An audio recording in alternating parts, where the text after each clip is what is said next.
Hello students, class 7 subject English grammar chapter number 2 pronouns. हमें chapter में देखना है, अभी तक हमने फर्स्ट चैप्टर में नाउन देखा, अब हमें देखना है प्रोनाउन। सबसे पहले हम प्रोनाउन में क्या देखेंगे, definition. The word use in place of a noun. जो क्या है, जो शब्द नाउन के स्थान पर हम प्रयोग करते हैं उन्हें क्या बोलते हैं, pronoun. Kind of pronoun. Pronoun कितने प्रकार के होते हैं, 8 टाइप के। कौन कौन से, personal pronoun, reflexive, एम्फैटिक, demonstrative, indefinite, distributive, interrogative और रिलेटिव प्रोनाउन। अब हम इसकी क्या पढ़ेंगे, डेफिनेशन। सबसे पहले है पर्सनल प्रोनाउन। ये देखो, पर्सनल प्रोनाउन में सबसे इम्पोर्टेंट चीज़ क्या होती है, ये आपको ये वाले याद करने पड़ेंगे। इसको याद करने के लिए देखो, ये रहा, इसको आप इस टाइप के बॉक्स से ही आपको बहुत ईजिली याद हो जाएंगे। सबसे पहले आपसे पूछा जाएगा फर्स्ट पर्सन कौन कौन से हैं, तो आप बोलोगे आई, मी, माई, माइन। फिर ये कौन से, फर्स्ट पर्सन में क्या है, सिंगुलर है। फर्स्ट पर्सन में प्लूरल क्या हो जाएंगे, वी, अस, अवर और अवर्स हो जाएंगे। फिर बोला जाएगा सेकंड पर्सन, सिंगुलर में क्या, यू, योर, योर। फिर प्लूरल क्या हो जाएगा, यू का प्लूरल इतना तो आपको भी पता है क्या होता है, यू, योर्स। फिर है थर्ड पर्सन। थर्ड पर्सन में क्या क्या आते हैं, ही, सी, इट। क्या आते हैं, he, she, it, him, her, it, his, hers, its. फिर इसका प्लूरल क्या हो जाएगा, दे, देम, देयर और देयर्स। तो ये आपको क्या करना है, ये कंप्लीट आपको याद होनी चाहिए। फर्स्ट पर्सन कौन कौन से होते हैं, सेकंड, थर्ड, और इसका सिंगुलर क्या होगा, इसका प्लूरल क्या होगा, ये आपको अच्छे से याद होने चाहिए सारे। अब आते हैं नेक्स्ट, ये हमने फर्स्ट क्या क्वेश्चन, फिर हम आते हैं एक्सरसाइज पर। एक्सरसाइज में पूछा गया है आपको क्या फिल करना है, पर्सनल प्रोनाउन। आपने देखे हैं पर्सनल प्रोनाउन में क्या होते हैं, आई, मी, माइन, ही, हिज, इट्स, ये सब चीज़ें ही आती हैं। फिर इसमें देखो क्या बोला गया, फर्स्ट देखो यहाँ पे, ब्रश अवर टीथ डेली। तो इसका प्रोनाउन, इसमें पर्सनल प्रोनाउन क्या आना चाहिए, बी, मतलब हमें। फिर है I have a book, it is very interesting, tree said there leaves, nature has its own law. तो इस टाइप से आपको क्या करने हैं, पर्सनल प्रोनाउन फिल करने हैं। अब नेक्स्ट है रिफ्लेक्सिव। ये देखो, इसको हम क्या करते हैं, ये इंग्लिश में लिखा हुआ है, ये आपको यहाँ पर समझ में नहीं आएगा, तो हम इसको हिंदी में भी ट्रांसलेट लिखा हुआ है। ये देखो, ये रहा इम्फेटिक। तो इसमें सबसे पहले आप इसको हिंदी में समझेंगे तो बहुत जल्दी समझ में आ जाएगा। जिस सर्वनाम का प्रयोग वाक्य में कर्ता पर जोर डालने के लिए किया जाता है उसे क्या बोलते हैं, इम्फेटिक। कौन सा सर्वनाम बोलते हैं, इम्फेटिक प्रोनाउंस बोलते हैं। कैसे, ये देखो, ये आपकी इम्फेटिक हो गई। ये देखो, ये reflexive. It is use to indicate that the action done by subject turn back upon the subject. Main चीज़ क्या है, जो काम किया जाता है वो सब्जेक्ट के पास ही वापस आ जाता है। इट इज़ यूज, इसमें क्या यूज किया जाता है, सेल्फ या सेल्फ। इसको समझेंगे कैसे, इसका देखो सबसे बहुत अच्छा समझने का तरीका है ये नोट पॉइंट। अब नोट पॉइंट में क्या लिखा हुआ है, रिफ्लेक्सिव प्रोनाउन सदैव क्रिया के पश्चात आती है। जैसे कि आपको देखो समझा दें कैसे रिफ्लेक्सिव। ये देखो, आपको पता है इसमें भी सेल्फ आता है और सेल्फ जाता है, ये कब आएगा, सबसे लास्ट में। कहाँ पर आएगा, क्रिया के बाद। तो और फिर जो एम्फेटिक है वो कहाँ पर आएगा, क्रिया के पहले। देखो यहाँ पे अगर आपसे कहीं पूछ लिया जाए कि रिफ्लेक्सिव, रिफ्लेक्टिव और इसका डिफरेंस बताइए, तो आप कैसे बिल्कुल डायरेक्ट बोल सकते हो, जो है वो एक क्रिया के बाद आएगा, एक क्रिया के पहले आएगा। तो इससे आप बहुत अच्छे से आप डिफरेंस कर सकते हो और आपको बहुत ईजिली हो जाएंगे। अब आते हैं हम अपनी एक्सरसाइज पर।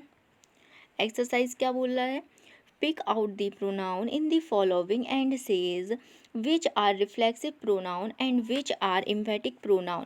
देखो अभी हाल हमने इतनी अच्छी आइडेंटिटी देखी, जो सबसे पीछे होगा वो रिफ्लेक्सिव, रिफ्लेक्सिव मतलब आर हो जाएगा, और जो बिल्कुल आगे होगा वो क्या हो जाएगा, एम्फेटिक। तो इसको ये वाली एक्सरसाइज तो 1 मिनट में हो जाएगी, कुछ करना ही नहीं है। तो आपको ये बिल्कुल सॉल्व करना है। ये देखो मैंने फिल भी कर दिए हुए हैं। नेक्स्ट है डेमोस्ट्रेटिव इंडेफिनिट। इसको भी हम किस में देखेंगे, हिंदी में देखते हैं, हिंदी में आपको बहुत जल्दी समझ में आ जाएगा। ये देखो, डेमोस्ट्रेटिव प्रोनाउन। जो सर्वनाम किसी संज्ञा की ओर संकेत करते हैं उसे क्या बोलते हैं? संकेतवाचक या डेमोस्ट्रेटिव। जैसे कि दिस क्या है? डेमोस्ट्रेटिव। क्यों? दिस क्या है? किसी की ओर संकेत कर रहा है कि this is my pet dog, तो दिस क्या है? तो ये आपको समझ में आ रही है बात कैसी है? जो सर्वनाम किसी संख्या की ओर संकेत करते हैं, जैसे दैट, दीज, तो ये सब क्या हो गए? डेमोस्ट्रेटिव। अब इसके अलावा नेक्स्ट क्या था? नेक्स्ट था डिस्ट्रीब्यूटेड। इसको भी हम हिंदी में देखते हैं। जो सर्वनाम व्यक्तियों या वस्तुओं में से एक समय में केवल एक को ही सूचित करता है। ये क्या करना है? एक को ही सूचित करते हैं तथा सदैव एक वचन में होते हैं, उन्हें क्या बोलते हैं? ये देखो, डिस्ट्रीब्यूटिव प्रोनाउन बोलते हैं। जो सर्वनाम व्यक्ति या वस्तुओं में से एक समय में केवल एक को, किसको? बहुत सारे लोगों को नहीं, एक को जो क्या करता है? शो करता है, आप बोल सकते हो। एक एक को ही सूचित करता है, उसे क्या बोलेंगे? डिस्ट्रीब्यूटेड। फिर है इंडेफिनिट। इसको हिंदी में क्या देखते हैं? ऐसे सर्वनाम जिनमें किसी निश्चित व्यक्ति या वस्तु का बोध नहीं होता है। देखो, इसमें क्या है? बिल्कुल निश्चित है कि एक ही व्यक्ति के लिए आपको बोला जाएगा। इसमें किसी एक के लिए नहीं बोला जाएगा, बहुत सारे हो सकते हैं। तो क्या किसी एक व्यक्ति का बोध नहीं होगा, मतलब बहुत सारे होगा, तो इसे क्या बोलते हैं? अनिश्चयवाचक। तो देखो, ये आपको हिंदी में डेफिनेशन देख लिया, ये बहुत जल्दी आ जाएंगे अब आपको समझ में। अब एक्सरसाइज क्या है? Fill in the blanks with a suitable pronoun and say whether it is distributed। ये देखो यहाँ पे, हाँ, इंडेफिनिट एंड डेमोस्ट्रेटिव। हमने तीनों की आइडेंटिटी अच्छे से देखी, किस में क्या आता है। अगर सिंगुलर केवल एक व्यक्ति की ओर रिप्रेजेंट करे तो क्या हो जाएगा? डेमोस्ट्रेटिव। डिस्ट्रीब्यूटेड हो जाएगा। यदि बहुत सारे लोग हो, एक के लिए नहीं हो, कि बहुत सारे हो, तो इंडेफिनिट हो जाएगा। तो इस टाइप से आपको क्या करनी है? ये आपको फिल करने हैं। जैसे कि देखो, दिस इज़ एन इंटरेस्टिंग। देखो, दिस अभी हाल हमने देखा था, जिसकी एक व्यक्ति की ओर अंकित करे या उसके बारे में बताए, संकित करे, तो क्या हो जाएगा? डेमोस्ट्रेटिव हो जाएगा। फ्यू इंडेफिनिट हो गया। तो इस टाइप से आपको क्या करनी है? फिल करनी है। अब है रिलेटिव प्रोनाउन, ये हम यहीं पे देखते हैं। It refers to some noun going before which is called antecedent. जैसे कि है I know the man who क्या है? ये रिलेटिव प्रोनाउन है। क्या है? Who is sitting here. This is the book which क्या है? ये रिलेटिव प्रोनाउन है। इसको आप हिंदी में भी कुछ कॉमन नहीं, मतलब ऐसा कुछ नहीं है जो आपको हिंदी में अलग से हो, इंग्लिश में ही करना है इसको आपको। फिर अब हम आते हैं एक्सरसाइज पर। Pick out the relative pronoun. आपको क्या करना है? रिलेटिव प्रोनाउन पर टिक करना है, आपको देखना है। And antecedents in the following sentence on has been done by you. तो देखो, एंड आपको क्या बताना है? एंटीसीडेंट वो क्या है? देखो यहाँ पे जैसे है हु क्या हो गया? यहाँ पे आपका रिलेटिव प्रोनाउन हो गया। फिर एंटीसीडेंट क्या है? आ हुआ है। तो इस टाइप से आपको देखो, इसमें क्या है? हु आ हुआ है। इसमें देखो हु आ मैन। तो इस टाइप से आपको ये फिल करने हैं। फिर नेक्स्ट है join the following sentence using relative pronoun. अभी हाल हमने देखा था रिलेटिव प्रोनाउन हु, विच, इन सब से आपको क्या करने हैं? ऐड करने हैं। तो इस टाइप से आपको अपनी एक्सरसाइज कंप्लीट करनी है। नेक्स्ट बोला गया है इंटेरोगेटिव प्रोनाउन। इंटेरोगेटिव प्रोनाउन आप जानते ही हैं, जैसे कि who, where, what, which, what, why, whom, ये सब क्या होती है? आपकी इंटेरोगेटिव। इंटेरोगेटिव आप अभी तक इतनी 6th-7th क्लास तक आ गए, आप अभी तक इंटेरोगेटिव पढ़ते आ रहे हो।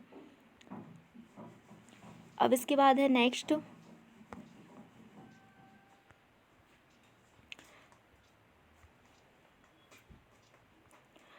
आपके इसके आगे की एक्सरसाइज नेक्स्ट पार्ट में होगी।